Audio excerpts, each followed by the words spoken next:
മനുഷ്യരെ കുറച്ചുകൂടെ മനസ്സിലാക്കി അവിടെ ഹൃദയത്തിലേക്ക് കൊള്ളുന്ന ചില സമ്മാനങ്ങൾ കൊടുക്കാൻ. അതിന് പക്ഷേ പോയി ഇരുന്നാൽ മതി. ചിലരുടെ അടുക്ക് നമ്മൾ പോയി ഇരിക്കുന്നതാണ് സമയം.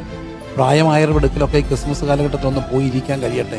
അവരൊക്കെ ഇങ്ങനെ കിടക്കാണ്. ആ കിടപ്പിലാകുന്നവർക്ക് ഏറ്റവും വലിയ സന്തോഷം കൊടുക്കുന്നത് മറ്റൊന്നല്ല, അവിടെ പോയി ഇരിക്കുമ്പോഴാണ്. പിന്നെ സമയം കൊടുക്കാൻ ചിലരുടെ അടുക്കൽ ഇന്ന് ലോകത്തിൻ്റെ ഏറ്റവും വലിയൊരു പ്രശ്നമാണ്, ആരും ആരോടും മിണ്ടാനില്ല, ഒറ്റയ്ക്കൊക്കെ ഇരിക്കുന്നവരാ. അവിടെ പോയി ഒരു 10 മിനിറ്റ് വർത്തമാനം പറയാൻ ക്രിസ്മസ് കഴിയട്ടെ. ഒരു വീട്ടിലും ആരുമില്ലാത്തൊരു വീട്ടിൽ ഒരു കേക്കുമായിട്ട് പോകാൻ. കേക്ക് സംസ്കാരമൊക്കെ എന്താ? കേക്കിൻ്റെ ആറാട്ട് നടത്താനല്ല, കേക്കുള്ള വീട്ടിലല്ല, കേക്ക് ഇല്ലാത്തൊരു വീട്ടിൽ, ആരും കേക്ക് കൊടുക്കാനില്ലാത്തൊരു വീട്ടിൽ ക്രിസ്മസിന് ഒരു കേക്കുമായിട്ട് പോയാൽ കർത്താവ് പറയും, ഇതാണ് ക്രിസ്മസ്.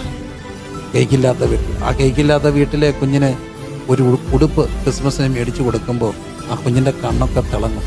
അവരൊരിക്കലും മറക്കില്ല. ക്രിസ്മസ് അർത്ഥവത്താക്കാം. എന്നിട്ടോ പോയ വഴിയെ ഒന്ന് മാറി നടക്കാം. ആഘോഷങ്ങളുടെയൊക്കെ ലോകത്തുനിന്ന് ആർക്കോ ഒരു സമ്മാനത്തിൻ്റെ ദിവസങ്ങളായി ക്രിസ്മസ് മാറ്റുമോ? ഞാൻ ചിന്തിക്കുന്നു, ഈ സന്ദേശം എവിടെങ്കിലും ചെല്ലും.